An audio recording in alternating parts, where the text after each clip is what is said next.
कि वो मेरे से बौखला रहे हैं, मुझसे बड़े बड़े बौद्ध भिक्षु हैं, वो सामने आ जाएंगे तो क्या होगा?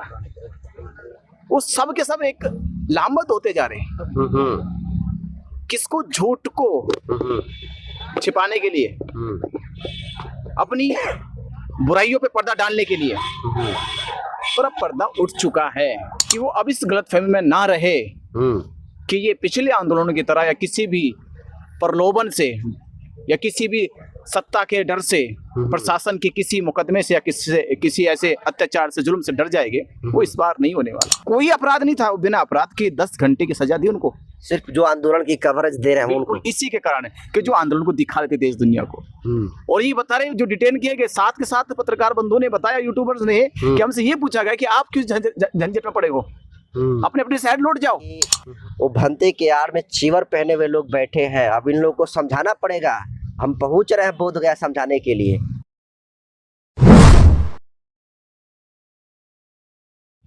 एक हमारी जगह है, हमको मालूम है महाबोधि महाविहार हमारी जगह है, हमारी रिस्पॉन्सिबिलिटी है।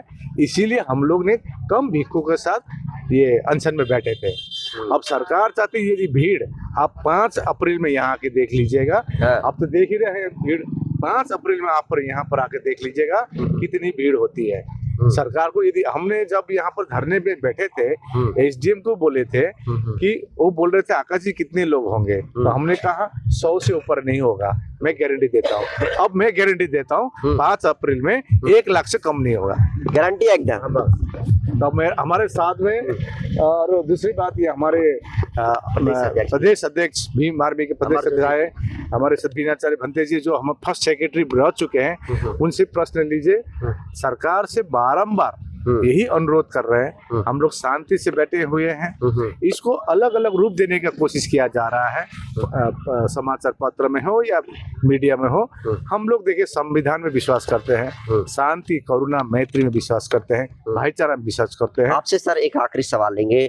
हरिभूषण बचौल है, बीजेपी के विधायक हैं, वो कह रहे हैं कि जो गौतम बुद्ध जी थे वो विष्णु के अवतार थे, और कल आपसे बात भी हुई थी उनसे कॉल पर। देखिए जब मैं बात की थी, मैं दूसरे काम में बिजी था, तो मैंने कहा वो आपका मानना है, हमारा मानना नहीं है। हम जानते हैं इससे पूर्व 27 बुद्ध जन्म ले चुके हैं, ठीक है ना। अब हम भी क्लेम कर सकते हैं, आप जो भगवान बोल रहे हैं वो बुद्ध थे, हम प्रमाण दे सकते हैं, एक छोटा ईंटा भी प्रमाण दे सकते हैं, कोई काल्पनिक बात नहीं है।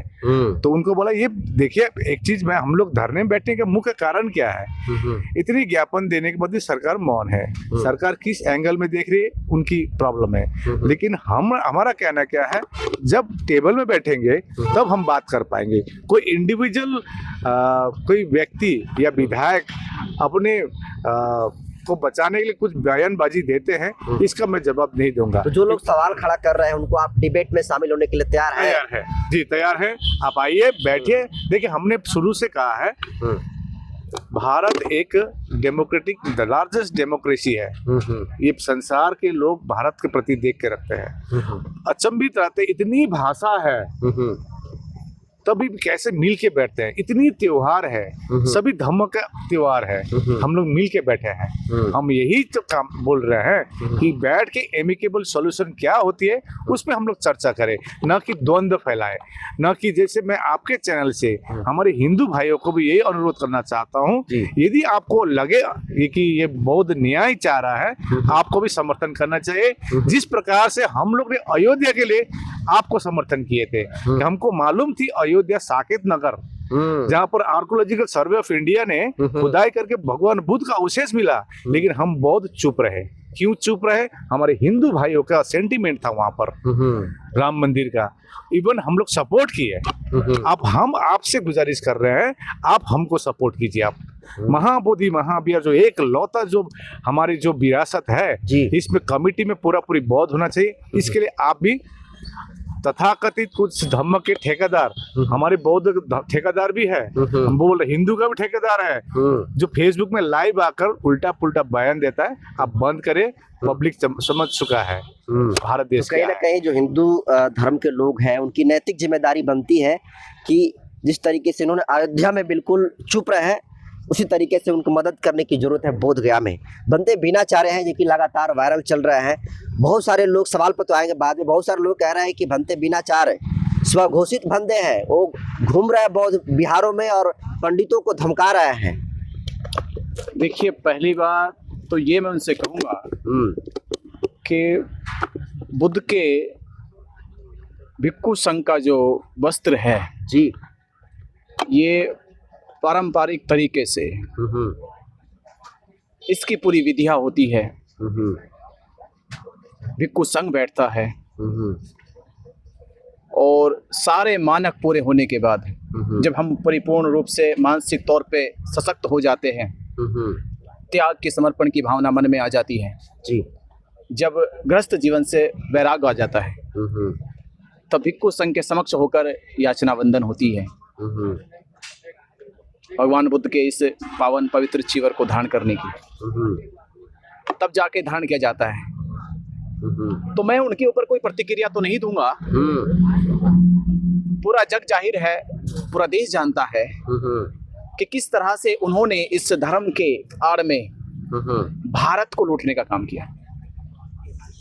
और दूसरी बात मैं ये कहूंगा कि वो मेरे से बौखला रहे, मुझसे बड़े बड़े बौद्ध भिक्षु हैं, वो सामने आ जाएंगे तो क्या होगा।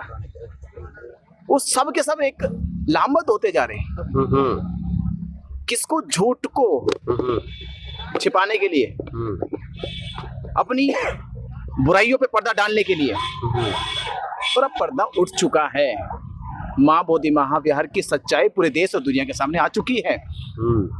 बीटी एक्ट 1949 का काला सच सामने आ चुका है कि किस तरह से 75 साल से भारत के बौद्धों को ये झांसा देकर या बहला फुसलाकर माँ बोधि महाविहार पे ये एक्ट बनाकर कब्जा किया गया।